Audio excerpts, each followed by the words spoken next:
அநேக குடும்பத்துடைய பிரச்சனைக்காக உங்களுக்கு நியாயம் கிடைக்க வேண்டும் என்று பல மனிதர்களிடத்திலோ அல்லது பக்கத்தில் இருக்கிற இடத்துலோ எங்கள் நியாயத்தை நீங்கள் கொஞ்சம் கேளுங்க, எங்கள் நியாயத்தை கொஞ்சம் கவனிங்க, இப்படி எல்லாம் எங்களுக்கு அநியாயம் செய்கிறாங்க என்று கண்ணீரோடு முறையிடுகிறோம்.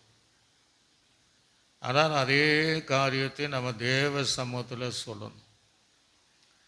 அவர் நம்மை நியாயம் விசாரிக்கிற தேவன்.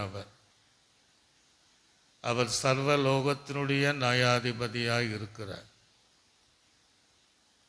இரவும் பகலும் தம்மிடத்தில் கூப்பிடுகிற விஷயத்தில் பொறுமையாக இருந்து நீதி நியாயம் செய்யாமல் இருப்பாரோ அந்த தேவன் உங்களுக்கு இன்றைக்கும் எதில் நீங்கள் நியாயம் கிடைக்கணும்னு நீங்கள் பல வருஷங்களாக இருக்கிறீர்களோ அதில் ஒரு நியாயத்தை தேவன் இன்றைக்கு தருவார்.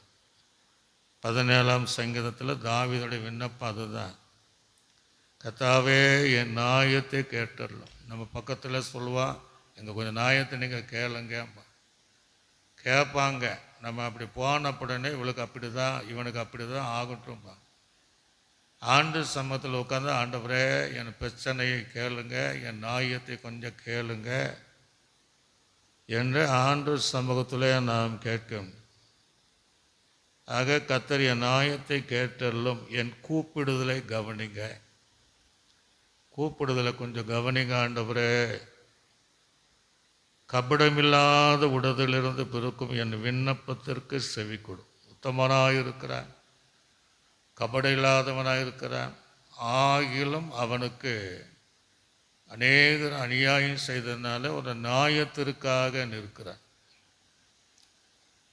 என்னுடைய கூப்பிடுதலை இந்த சூழ்நிலையில் இக்கட்டில் என் கூப்பிடுதலை கொஞ்சம் கவனிங்க ஆண்டவரே என்று சொல்லுகிறேன். இந்த நேரங்களிலும் உங்களுக்கு நீதி செய்கிறவர் இறங்கி வந்திருக்கிறார். நியாயம் செய்கிறவர் இறங்கி நீங்கள் எங்கே போனாலும் நீதி நியாயம் கிடையாது. உங்களுக்கு நீதி செய்ய முடியாத தேவன் காத்திருக்கிறார். நீங்கள் அவர் சமூகத்தில் வர வேண்டும், அவருடைய சன்னிதானத்தில் வர வேண்டும். அது வழக்கு சம்பந்தப்பட்ட காரியம் இருக்கலாம், நிலங்கள் சம்பந்தப்பட்ட, வீடு சம்பந்தப்பட்ட எந்த காரியமானாலும் உங்களுக்கு நியாயம் செய்யும்படி அவர் இறங்கி வந்திருக்கிறார்.